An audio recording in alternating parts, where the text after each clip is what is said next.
அது ஒரு அழகான கிராமம். காலை சூரியன் மெதுவாக உதிக்குது. பறவைகள் கீச்சு கீச்சுன்னு பறக்குது.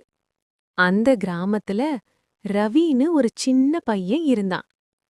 ரவி நல்ல பையன்தான். ஆனா பேசுறப்போ சில நேரம் கோவமா பேசுறான்.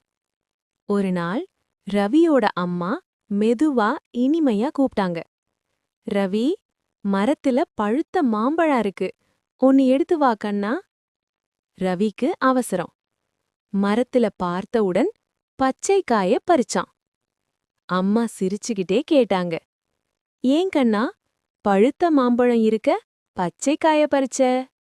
அப்போ அம்மா இனிமையா சொன்னாங்க, பழுத்த கனி இனிப்பா இருக்கும், பச்சை காய் புளிப்பா இருக்கும்.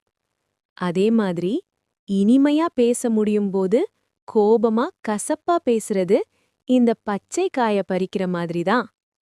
ரவிக்கு உடனே புரிஞ்சு போச்சு. அவன் சிரிச்சான்.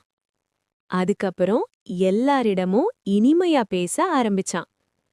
ரவியோட இனிய வார்த்தைகளால அவங்க எல்லாரும் சந்தோஷமா இருந்தாங்க. இனிய உளவாக இன்னாத கூறல் கனி இருப்ப காய் கவர் தற்று.